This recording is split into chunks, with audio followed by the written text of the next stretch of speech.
High সবাইকে। আমি ভেবেছিলাম আজকের পুজো দিতে যাওয়ার এই যে ব্যাপারটা হয়তো আরও ভিডিওটা সুন্দর হতে পারতো, আরও মানে আমার জীবনে কোনো কিছু হয়তো সঠিক সুন্দর হয় না, এটা তারই আরেকটা উদাহরণ। কারণ সেদিনকে যখন আমি পুজো দিতে গেছিলাম, আমি বিভিন্ন রকমের আমার সময়টাও খারাপ যাচ্ছিলো আর বিভিন্ন স্বপ্ন দেখছিলাম, তাই বাবাকে পুজো দিতে আমি মাঝে মাঝে মাঝে মন খারাপ বলেই যাই।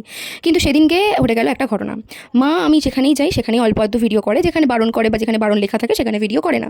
কিন্তু আমার বাবার পঞ্চানন্দের মন্দিরে আমরা কোনোদিনও শুনিনি যে এখানে ভিডিও করা যায় না, বা এখানে কোনো লেখাও নেই যে ছবি তোলা নিষেধ। ওখানকার লোকেরা আমি প্রচুর ছবি তুলতে দেখেছি, ইভেন 2023-এ আমি নিজে ছবি তুলেছি। আমি ওখানকারই মেয়ে, আমার মাকে আমাকে প্রায় এলাকার সব লোকেরাই চেনে এবং স্নেহ করে। এমনকি এই যে ব্রাহ্মণকে পুজো করছিল সেদিনকে, উনিও আমাকে খুব ছোটো থেকে স্নেহ করেন, কারণ আমি প্রায়ই পুজো দিতে আসি। আমি এখানকারই দৌড় ধরা, এখানকারই মানত করে মা আমায় পেয়েছিল। আমার ভাতেতে প্রচুর ছবি এখানে আছে। অনেক নববধূকে বা অনেক ভাতেতেও বাবার সাথে ছবি তুলতে অ্যালাউ করা হয়, কোনো রকমই কোনো অসুবিধা হয় না। কিন্তু এখানে এই মানে যে ছেলেটি ছিল, যে এইবারে যাদের পালা পড়েছিল, সেই ছেলেটি হাঁটুর বয়সী ছিল আমার মায়ের, আর আমার মায়ের সাথে এত রূঢ় উদ্ধত্ত ব্যবহার করে। প্রথমেই আমার মাকে বলে অভিশাপের রূপে, এই যে ভিডিও করছেন, বিপদে পড়লে তো এখানেই আবার আসতে হবে, তখন বুঝতে পারবেন। তারপরেও সে থামে না, বারণ করতে আমরা ভিডিওটা ডিলিট করে দিই, বাবাকে পাগড়ি পরার ভিডিওটা করি না। তখন সে তার বাবাকে দিয়েও বলে, তাতেও তার শান্তি হয় না। ভেতরে এসে বসতে তারা বিভিন্ন রকমের কথা বলে, যে ফোন চুরি হয়ে যায়, এই হয়ে যায়, ওই হয়ে যায়।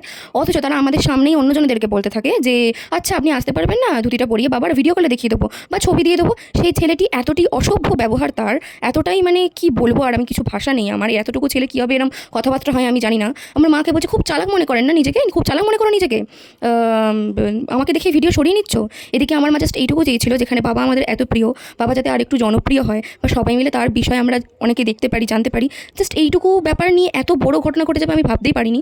তাকে আমি ভদ্রতার পাঠটা ভালো করেই শেখাতাম, যে কীভাবে মানুষকে সম্মান করতে হয়। শুধু তার বাবার প্রতি সম্মানে আর আমার ভদ্রতার খাতিরে সেদিন আমি চুপ করে থেকেছিলাম।